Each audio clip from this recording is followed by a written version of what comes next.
Here's an episode with Brett Smith. He has consulted on a bunch of different states across the country, has seen a lot of whitetail ground. He shares some key things to keep in mind this season, some specific sign to identify, and how to set up on it. I hope you guys enjoyed this conversation. Here we go. Brett, how's it going? It's going good, Jake. How you doing, man? I'm doing excellent. Thanks for hopping on here today. Super excited to talk here. We have, it's October 11th, and these podcasts now, they hit different. Because it's, in the off season, we're all this speculating and thinking, this is what we're going to do this time of year, and it's right here. So now we get to talk about some things that people can listen to and directly apply. And I love it. I love it. We're in the heat of it, man. I know. And I had Byron Horton text me. He said, just as a heads up, at the end of this week, October's half over.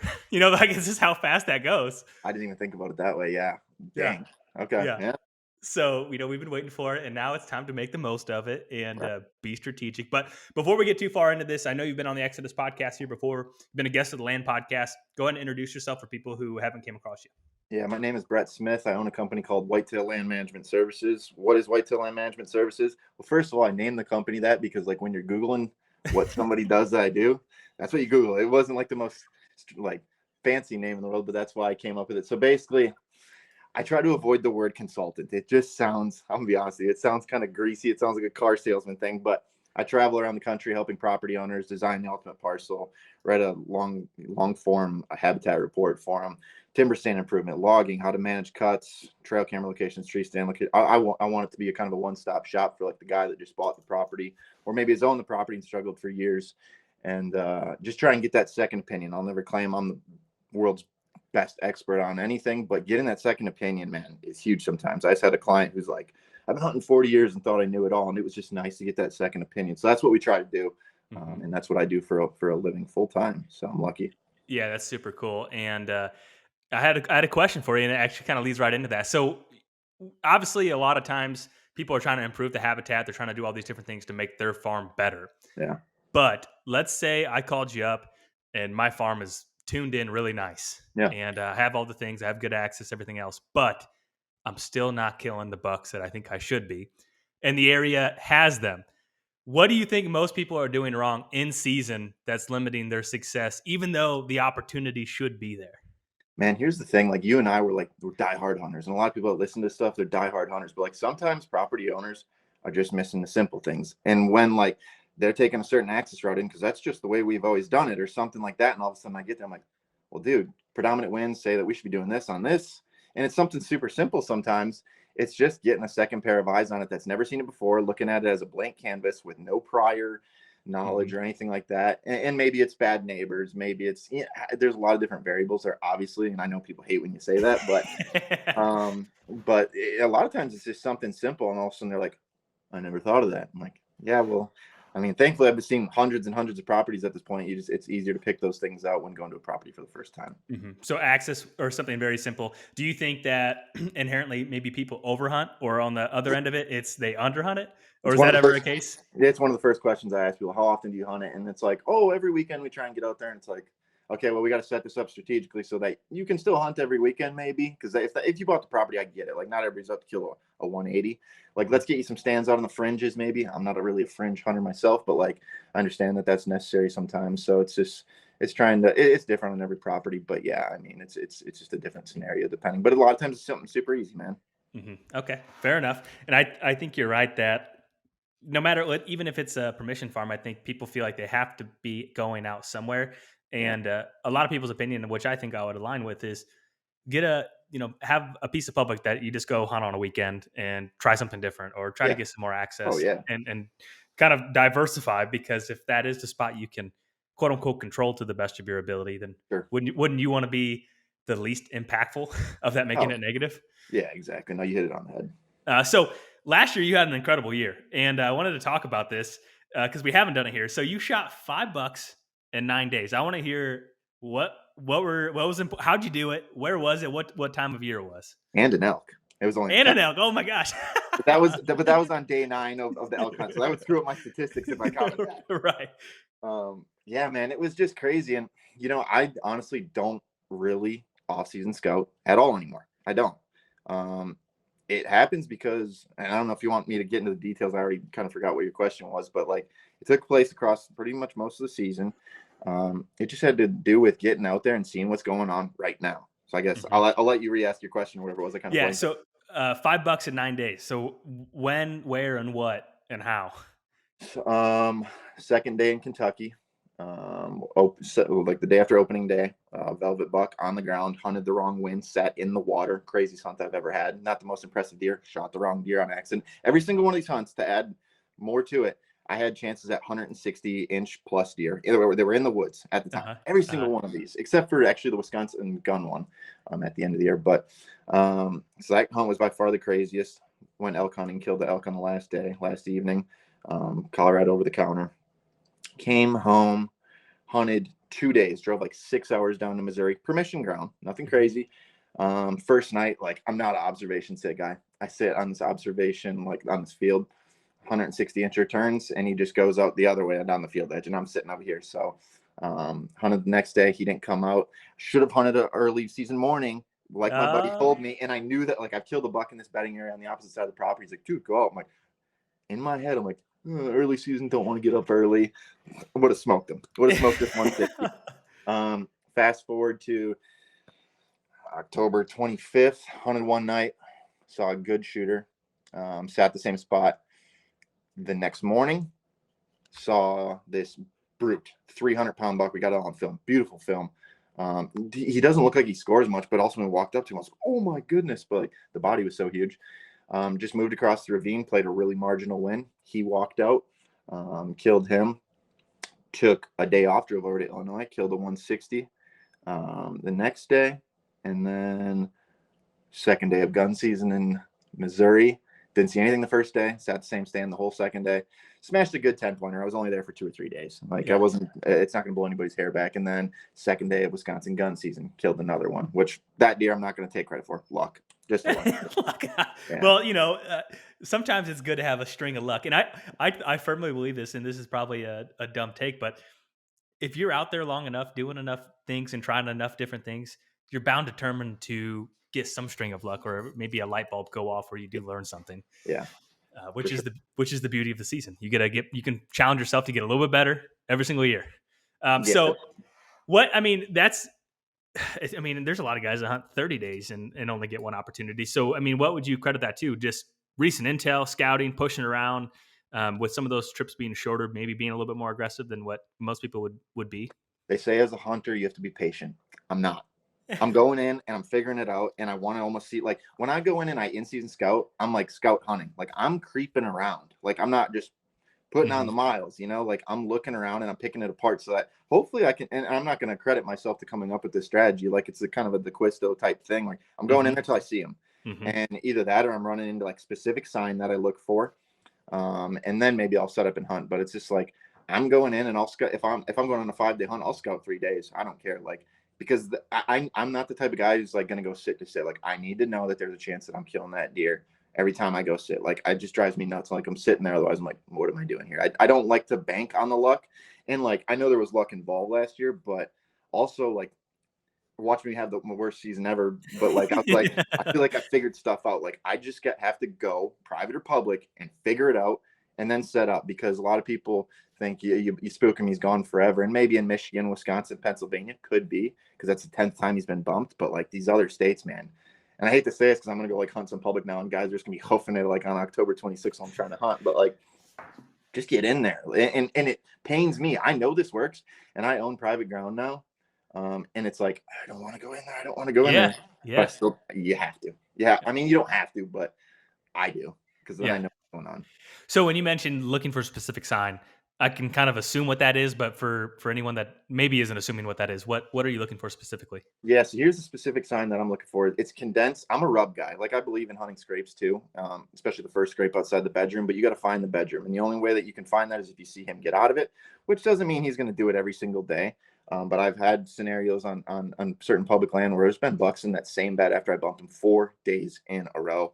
It's crazy. But the sign that I'm looking for is either the buck himself, or I'm looking for condensed rubs. And when I get to a given spot and I'm seeing 6, 7, 8, 9, 10, 12 rubs in a given spot, a lot of guys are like, we need to set up here. No, back up. That's probably where he's spending some daylight hours in theory. Like I said, this is deer hunting. We're guessing here. Mhm. Everybody's guessing. But if I find condensed rubs, especially with a good rub line leading to it, rub lines are weird because you think rub line, like, oh, I got rub lines on my property. I'm not talking about cornfield rub lines, like on the edge. Like I'm talking getting back into the timber. And what I've seen is like, think about a tree. Okay. Once that tree like gets higher up, it starts to branch out. But eventually that trunk comes together as one. And I feel like that trunk, that trail, I'll call it, a lot of times you see double-sided rubs on that. And that'll lead you in and out of that bedroom on occasion. And then all of a sudden you get back to a spot where you either see them or you see condensed rubs. Me personally, I'm backing out to probably the first scrape outside the bedroom, and I'm probably killing that deer. I like it. That's a very, I mean, it makes sense. I And mean, I'm trying to paint the picture for everybody because they're yeah, like, well, it depends on the situation. Like we do yeah, this all the time. Like that's what I do. yeah.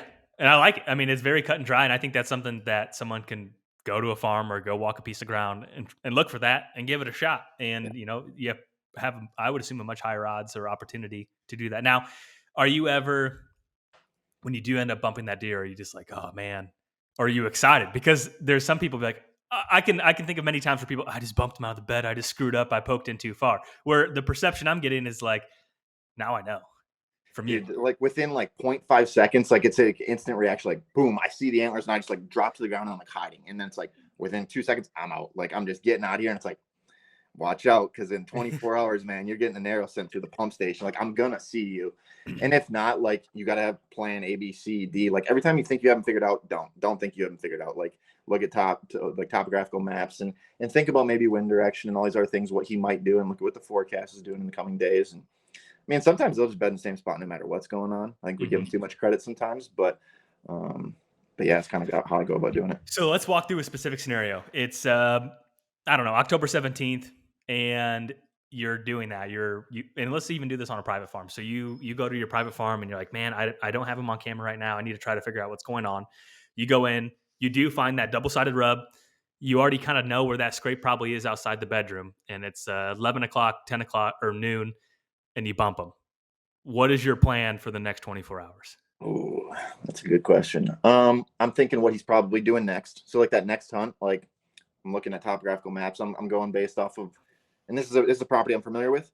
Yeah, Yeah, so if I'm familiar with it, I know where bucks are spending time in secondary locations, trying to put the wind in my favor on my access route and go hunt him in that secondary location. that Maybe evening on a food source or just in a transition zone.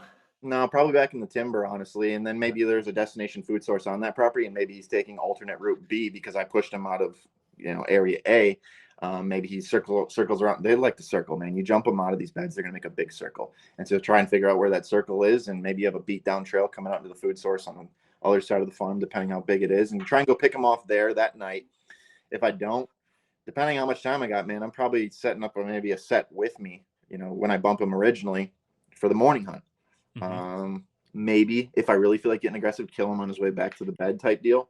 But otherwise, the following evening, first scrape outside the bed. I like outside of the bedroom that you bumped them on the day before. Correct.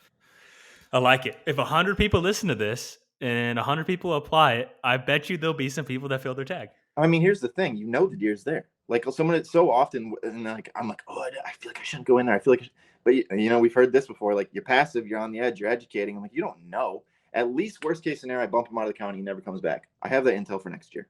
Like Mhm. when he's gone, another one will move in. That's how it goes, especially with mature deer. Mhm. At least Yeah, the worst case scenario, I have the intel for future years. absolutely. And then you still have plan B, C, D, and E, which is just as important. So Exactly. and I do think that people have these internal meltdowns when it doesn't work out on, deer one. And they're just like, I just screwed it up. My season's gone to heck. But it's to your point of having multiple plans and adjusting your goals or adjusting your expectations. Do you think that's key to keeping a positive outlook on the season?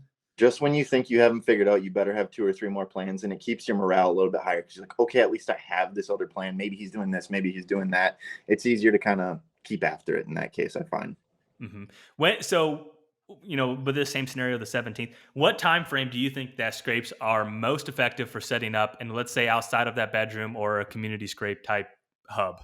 See, here's the thing. Earlier in October, I'd say there's less scrapes because there's less breeding activity or seeking taking place. So, like, if you can get in the hot scrapes now, like the day you hear this podcast, whenever this comes out, like every day that goes by, I would say it gets a touch harder, but I wouldn't say it's hard. Like, if I can hunt, you give me October 20th to the 30th, like I'm doing it almost every year. Like that's a hot time because there's deer are still semi-patternable. They're seeking, and there's this one spot that's 2 feet by 2 feet. You know, there's a matter of time before he gets to it. Like he's coming to it no matter what's going on in the area. So it's just a matter of time. But like every day that goes by in October, I would say it gets a little. I would say there's more scrapes later in October, which could make it more confusing to know which one to hunt, but also the amount that they're moving increases. So like I can make a case for both ways. Late October is better, but also that first cold front hits and the scrapes pop up, like you're probably in the zone then in earlier October too. I can make an argument either way. Yeah, for sure. Yeah, and I think the key there, to your point, and I'm kind of just assuming here as well, but hunting the key scrapes during that time frame too. Not I mean, obviously they could hit a field edge scrape in the evening in October. They could, but from what I'm gathering, it's thinking, where is the buck that you're chasing in coordination with that scrape, or where do you think he's at, and then Which is a connecting the hard thing dots. to figure out. I hunted yesterday in Southwest Wisconsin, man. I had a picture at 4 a.m. and by 7 a.m. the buck he busted me. I mean, a Oh no. thousand yard, 1,000 yards away, basically a 3/4 mile walk through Uh huh. through the timber in bluff country, like not easy country. So like, oh, they're not moving. It's early season. Like that deer went 1,000 yards and nailed Yeah, me like in 3 hours. And I'm thinking I had to go back there within 100 yards where I got him at 4 a.m. and like that blew up my plans for the evening. But yeah, that's crazy. Yeah, you're right. Every time we think we have something figured out, we're probably learning a lesson. I'm talking bluff country, man, not easy country. Yeah. This deer just like stroll along like. Do you think he was? Do you think he was just laying down a bunch of sign that morning, or what do you? If you had to jump in that deer's brain, what do you think was? What was he Seems thinking? like all the deer in that neighborhood, and I know the neighbors well, and they're sharing pictures with me. Thankfully, all the deer in that neighborhood, they're just going, man. They're just Mhm. going, like covering way more ground than any of us would ever expect. He's getting these deer. He's got 400 acres, and he's getting these deer on one side of the farm, and all of a sudden, I'm getting them. Yeah. It's like that cold front lit a fire under their ass a little bit. And I'm not a huge cold front believer. Like if you want to throw it in with some other, strategy and stuff like that, I think it can definitely work in your favor. But dude, all the bucks in that given area were just moving. Simple as Mhm. that. And Mhm. laying down sign, hitting scrapes, and you think about it, like there's probably a very, very, very small, and I guarantee there's a very small select number of does that are starting to come into heat, or because what happens is these deer, these does will come into heat super early. They'll urinate in a scrape. These bucks will come and they'll test that urine with a. It's actually not a gland. It's an organ in their mouth. It's the vomeronasal organ, and that's what kind of kicks off the bulking of the deer. So like when those scrapes start laying down, in my head that's what's happening. These first couple, 1 or 2, 2, 3, 4, 5% of deer that are starting to come into estrus in heat, we'll call it. They're Mhm. laying down that sign, and these bucks are like, okay, it's time to start looking. And I think that's Mhm. what happened in that neighborhood. Yeah. Do you think people bank too much in cold fronts? Yeah, without a doubt. There's these apps that are like telling you good day, bad day, and like people don't even know enough about their property to even like. I get it. If you only had that to go off of, like, sure, it's probably going to make the hunt a little bit more. It's going to make it for a better hunt if you stayed out and just waited. But like the deer are always there. Like, do we think that they just poof and disappear when it's warm? I think we do. Like we're so conditioned after watching outdoor TV content, like beautiful cold front, we killed him today, and yeah, like I would say cold fronts do help, but like the deer's always there. He's Mhm. got to go find him. So, with that being said, with not trying to hunt too much and also still time things, then where's the balance? Gotta have options. You gotta have numerous options. Like here's the thing, like I own private ground this year, and everybody's gonna be like, "Oh, he owns private." I'm gonna be honest with you, like I own 400 acres now this year, and it's like I feel like I have boundaries. Like I need to go. I need to have options. So it's like, um, man, there's so many things. Like wait for a cold front. Oh, he's not daylight on camera. Let's not go. There's so many deer I go in. I'm like midnight. He's on camera because for all I know, he's 10 yards behind that camera in daylight. We just don't know. And so, Mhm. like, any picture of him, a lot of times is good enough for me to go in there and give it a shot and kind of hunt my way in, read the signs, scout on the way in, and figure it out. So it's just, yeah, I don't know. I just, maybe I'm more aggressive than most people, I guess. But also, it's just like, you don't know if that deer's going to be there tomorrow. That's how I hunt. And if I Mhm. have enough options, enough backup plans, I'm okay with going in there and screwing one up. You know what I'm saying? Mhm. Yeah. And so, let's say for a guy that is a weekend warrior, and the actually this next, I don't know what the weather's going to look like for the third weekend in October, but let's Mhm. say it's average temperature, pretty stagnant, and they have one farm to hunt. They have an 80 or they have a 120 or a 40. And do you suggest them to go in on the fringe, or do you suggest, hey, and I'll throw another caveat in here as well. On Thursday, they got a picture of their buck, and they can only hunt on Saturday, Sunday. Oh, I'm there. You're there. Yeah, I'm there. If he's there, I'm there. Like simple as that. Like stop overthinking it. You know he's there. Go hunt him. And it's like you got this mental which I have in my with myself. Like I have this mental algorithm of a checklist, but like all of a sudden, like you're just overthinking it. You know he's there. Yeah, Go hunt him. And worst case scenario, you screwed it up in the third week of October. That buck, he don't care about you. Like he cares, but like not like he would September 1st or September 15th or sure. December 15th. Like go in there, start blowing it up. Like it's time to get in the stand. Like you're not killing him on the couch. hmm From this point moving forward, let's say October 15th forward, what is your favorite time of year to hunt and why? October 20th to the October 30th. One, I've killed a buck every year. I killed two in 2 days last year in that stretch. It's those bucks are still patternable enough where like you can kind of figure out what they're doing. They're getting frisky enough where they're moving in daylight hours more, especially. Um, and it takes a little like if you're the guy that just wants to like take a week off, I don't know if that's your week. If you're not like a super strategic hunter, like if you're just like a guy who's like, I got to get in the woods, probably go out when they're chasing like crazy. But like hmm if you feel like you got a good grasp on what's going on in that property and the sign starts to light up between October 20th and 30th, I'm there. Like that's my week. Like I'll pick that week every single year instead of the first week of November. I'll pick those 10 days as soon as stuff starts popping up. Like if I get a trail camera picture or see the sign, like I'm out there that week for sure. hmm And what do some of those setups look like? Hmm. Honestly, it has to do with prior scouting and scouting, um, I lean on the first scrape outside of the bed hmm because there's a million scrapes at that point. Like they're everywhere. So how do you know which one to hunt? Trail cameras can help with that, but how many times have we sat a spot and we saw the buck? You walked past that scrape and went to. So at least like a given bedroom or even doe bedding, hmm sometimes they're all the same. Like sometimes these deer are all together, but where there's a bedding area and there's a scrape close to it, that's probably where I'm going to look to go. And topographically, that might change, and it depends. Like I said, that mental algorithm that runs through my head. Like I'm a thinker, and I'm like, thermals. Is it sunny? What side of the ridge is the sun going to hit it? Like there's like a billion different things that go through my head, so it's hard to say in a given scenario what I'm doing. But in layman's terms or in general, like I'm finding the first scrapes right outside the doe bedding, buck bedding, just bedding in general. hmm And then, as far as I know, someone's thinking, well, what about mornings during that time frame? What are you doing? Same thing. Yeah, I'm still in there. Like I mean, probably factor in do you have pictures of him out on a food source? Would he be flowing back this way? And maybe I move my stand 20 yards to play the wind a little bit better, but I'm still hunting that general area. And maybe you kill him late morning on his way back in, cruising that bedding area, just looking. hmm Now, and this will lead into what if we have a warm period? And I know you mentioned, I watched one of your videos. You talked about, a high percentage of your bucks have actually been killed on warmer weather days. Yeah. Is that just why is that in your opinion? Just right place, right time?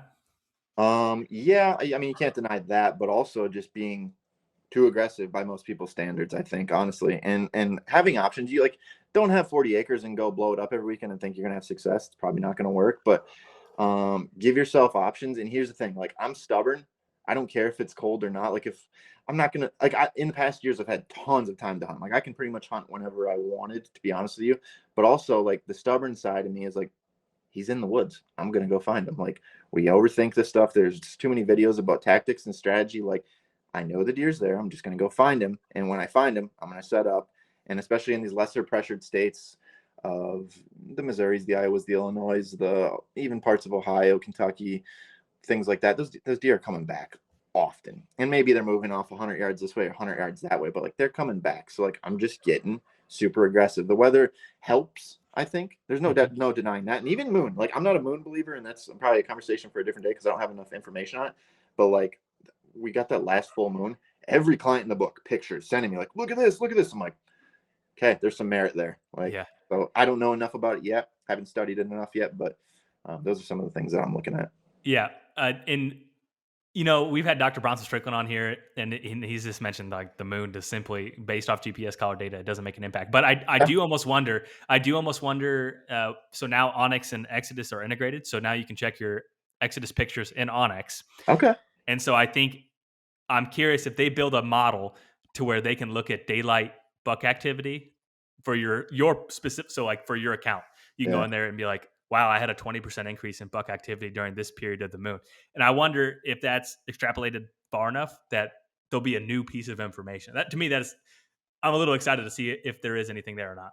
It'll be Yeah, fun here's the one way thing. or another. Like in my hunting strategy, I'll be honest, I'm very stubborn. Like I know that deer's in the woods. I'm going to go in there no matter what, whether it's full moon or like cold front stuff like that. Those things I think help, especially. And I don't know for sure about the moon, but like I've worked with hundreds of property owners at this point, and all of a sudden the text messages were rolling in like within a 3-day period. I'm like, I'm not. In day prior to those text messages, I'm not a believer in the moon. I'm not. Uh-huh. I'm just like I'm And gonna go then, hunt. And I'm gonna get them. Like I'm just yeah, gonna find it. And all of a sudden I'm like, ooh, maybe there's I'm something to kind of a this. believer now. Okay. Yeah, And yeah, so now this hunter moon is coming at the end of October. Like I want to be out there regardless. That doesn't really dictate whether I'm hunting or not. But I guess if a guy only has a couple days and wants to get out there in late October, maybe you base it around that. And I've heard the juries talk like prior to it, like maybe mornings are better and maybe after. yeah. I don't know about how that worked, but maybe there's something there. Maybe, and I really, my gut feeling is 20 years from now we're gonna have a better idea. And so, Yeah, I mean, why do so many hunters talk about it if it makes absolutely no difference? Like somebody's had there's been a fair amount of success around it. There's companies that create these guides and things yeah, like maybe it's a gimmick, maybe it's not. And up till 3-4 weeks ago, I didn't really believe in it. But all of a sudden, with my database of like, it's not just me hunting, like it's hundreds of guys, and all of a sudden texts start rolling, and I'm like, it's a big sample size. Like most guys don't have access to that, and it's just like yeah. something happened. Sure. Yeah, I think so. And it's funny too because we've talked to so many people, and then you get one guy that kills really big deer consistently, and he's like, I don't pay any attention to it. And then you have another guy that's their strategy of hunting a specific moon during a certain phase and period too. Yeah, Which and what I would say, no matter what the strategy is, no matter what the tactic is, I'm kind of that guy too to a certain extent. I don't necessarily care or plan around those because that deer is always there. Maybe moves less, maybe moves more, but like if I have woodsmanship and thankfully I've spent a lot of time. I mean, if it's 10,000 hours to be an expert at something, like we put that to shame at this point, and thankfully my lifestyle's allowed me to do that. But like, so I've right, learned a lot. So if you can throw some woodsmanship in there and just figure it out, like he's always there. I've killed uh-huh. bucks at 97 degrees, 87 degrees, like really warm. And maybe they're not the 190-inch deer that everybody else is after. Brett Smith doesn't need to kill 180s. I'm gonna be honest with you. I know where there's 200s on camera right now, and I'm like, there was a time and period in my career. I'm like, I have to compete with everybody else. Dude, at 150 to 140-inch deer, depending where I'm at, I want to kill hard bucks. Like, take me to the UP and I'll hunt 120-incher. Sure. That's what's fun to me. I grew up in a place where like, man, we were shooting spikes. Like, Yeah. let's stay true to who you are, and that's what gets my blood pumping. And I know I'm going off on a tangent here, but like, you only get that opportunity to feel that feeling when you kill a deer so many times in your life. I'm not changing my standards for anybody else. I like that. I like that a lot. I think that's something that people need to hear. And you know, I think everyone has to be very comfortable in their skin and what makes them happy. Yeah, And I think and I've ruined people I've ruined hunting for years trying to be the 200 guy. Like, have no, I'm not that guy. I'm not. And that's okay. Like, and I know maybe that's a bad thing to say for a guy in my line of business, but like, let's be honest, guys. If you're listening to this, 99.9999% of you are never getting a 200-incher on camera. And that's okay. You don't yeah, need right. to. Like, Yeah. if a 140 makes you happy and it was your biggest buck and you passed it, like, you should probably second guess where your head's at. For sure. Yeah. Yeah, I think that's the beautiful thing of whitetail hunting is if you're doing it for the right reasons and you're doing it for yourself, I think that's what's magical about whitetail hunting. I mean, that's at the end of the day, it's like create your own journey, whatever that is. Yeah. If you make a journey where you're unhappy, then course correct. If you're having fun chasing a ghost or a really, really, really, really, rare whitetail, so be it. I mean, that's I'm a guy, like, I got to kill 1 or 2 deer every year. I just do. I'm not the guy who's like, I went 3 years without getting one. I'm like, me. I got to get 1 or 2. Like, that's just who I am. So yeah. I mean, I'm an aggressive hunter, and get me on a big 4 or 5 year old that's 135 inches. I'm taking them. Like, that's just, and here's the thing. It depends where I'm at. Cause now this Missouri farm, like, it's not that score matters to me. I don't score my deer anymore. Um, it's probably a 150 farm. You send me Mhm. to the UP and I see a big 115-incher. He's getting it too. So it's just depending on where I'm at. Like, I'm not just a guy who goes out there and kills 125s like all the time. It just, and not that it matters. Like, if I want to, I will. Sure. But it just depends where you're at. Really, you Yeah. got to be realistic with where you're at. Yeah. 100%. So talking about reading hot sign and everything else, but obviously trail cameras are a very effective tool. So how do you balance the trust in trail cameras and reading sign? Dude, man, those trail cameras are great. They are, and we all do it. The day you start banking on them, is like the day that you start kind of losing it. You start like and everybody probably should maybe use trail cameras, because they're a useful tool. But remember that they're only a piece of the puzzle. If I find sign, that has more merit to me than trail cameras. Like obviously, if I have a trail camera photo of a deer and then I find the sign, like two, 1 + 1 = 2. Like, all right, we're putting puzzle pieces together there. But like the sign is more important to me. And prime example, I sat on my property for like the first week, a couple of weeks ago, and I have trail camera with me. I'm like, I'm gonna put it right here. It's a great intersection. And I sat there and I saw 13 deer, not one of them crossed that area. And like I'm pretty well versed as to where you put trail cameras. Like Sure. I do it for a living. Like I'm not the best in the world, but like, hey, you should probably know what you're doing a little bit. And I was like, I would have put it right there, and not one of those deer would have walked in. And a respectable, like a lot of people in maybe Michigan would have shot this 8 pointer that comes in. Not a great deer, but I'm like, I didn't know that deer existed. Hmm. I have freaking 15, 20 cameras out here right now. I'm like, I didn't know that deer existed. Hmm. So like, same thing with another deer that did pop up on camera. Like, how long has he been there? And I'm just sitting 9 hours away, banking on these trail camera photos. So like, sign is number one. If I have a trail camera photo to put two and two together, and I'm kind of analytically like thinking through my mind, like what time was he there? Which direction was he going? Which you're guessing. It's only one picture. Like it's a one split second in time. But if I can put the two together, great. But otherwise, I'm leaning more on the sign than anything. Hmm. Yeah. Yeah. I I just think, know he's alive. That's a sure. lot of my trail cameras. Like if I know how he's alive, thankfully I've had enough time on enough properties. Like I know guys say you can't set up a property just by looking at a map. Like I've seen so many at this point. It's like, all right, I know he's alive. He's probably here.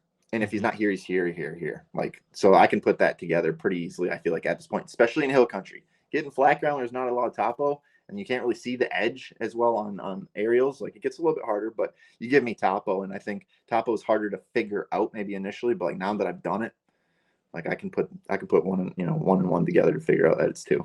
Yeah. Do you think trail cameras almost short circuit people's brains to your point where it's they get picture and then like I need to be where the picture's at, and to your point, it's like okay, we got a picture of him. Now, where do we think he's bedded? Where do we think he's going to get up and eat that night? Man, here's the thing: you're chasing where he was.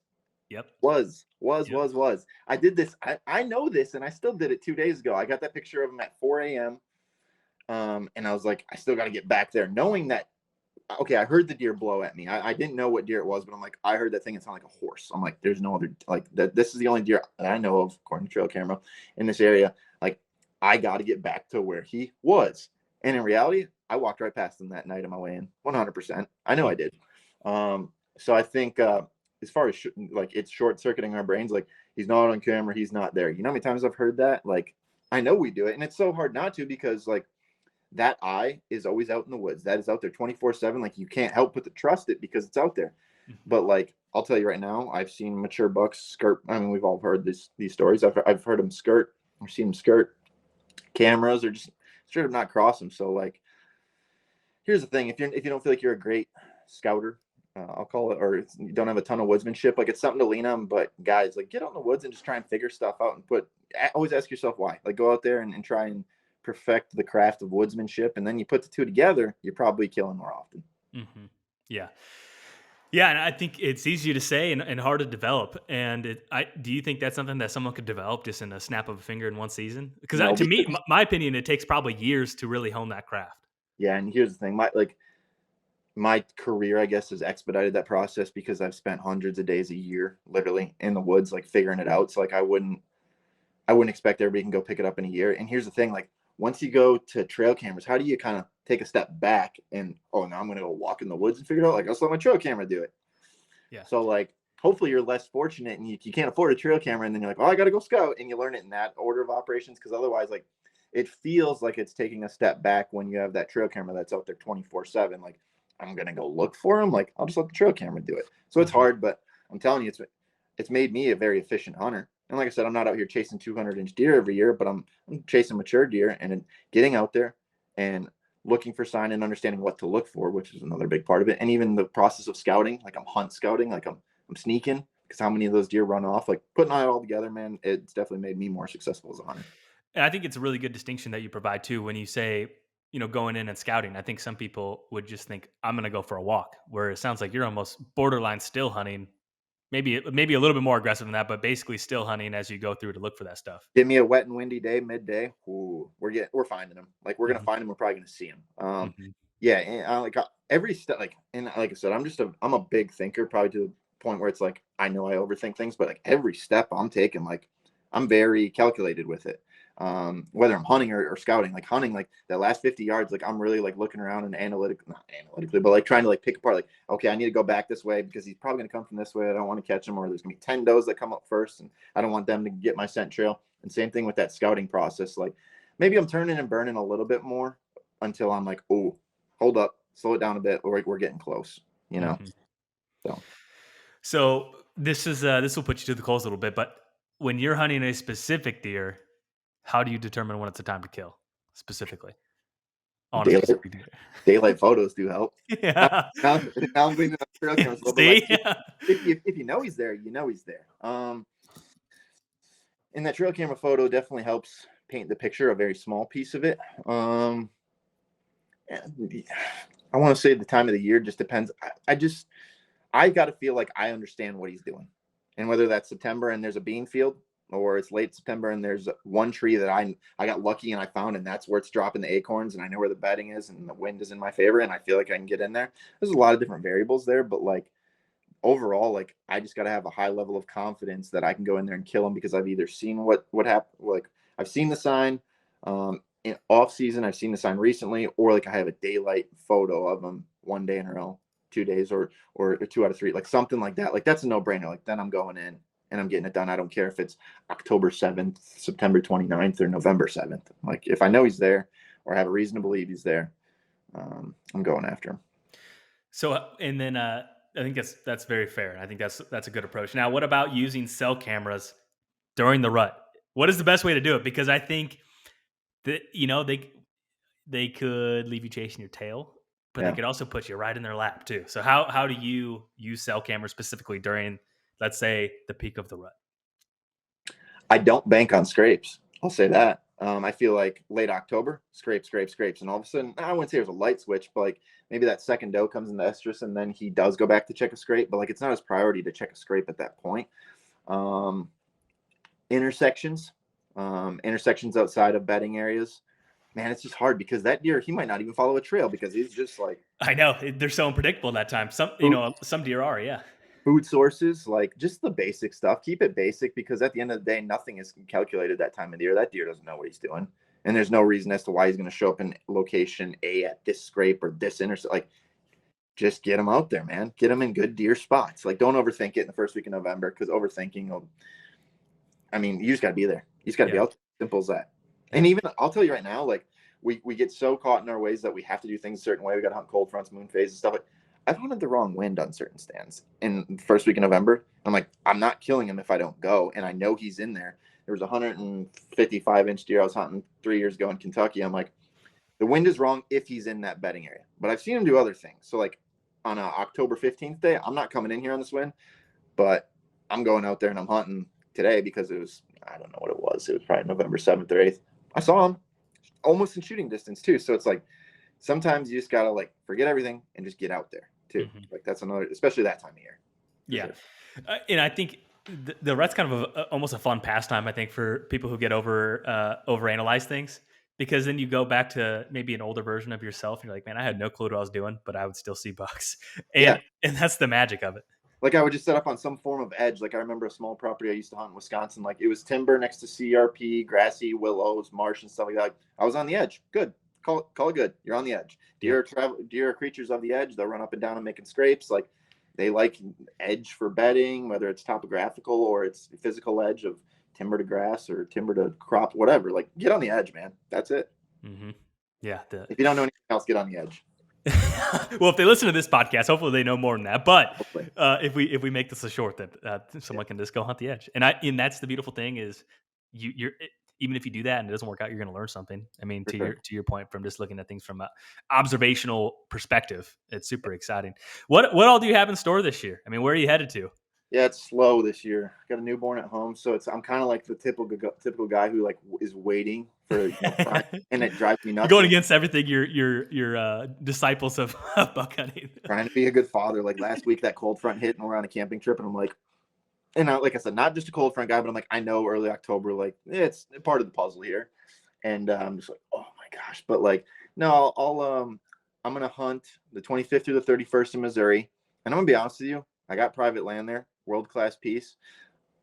Something about being like trapped in 100 acres, like I bet you I hit some public. I'll tell you right now, like it's a world class neighborhood. They killed two 170s off the property last year, and they killed a county record off the property. Wow. But like if I don't feel like it's there, I'm not gonna be there.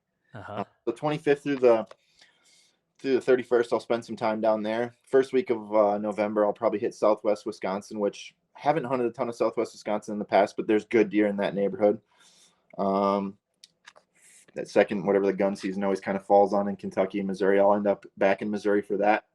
Wisconsin gun season, it's a traditional thing to go up to northern Wisconsin, man. Like if you see a deer, it's a treat. I'll be Hmm. up there.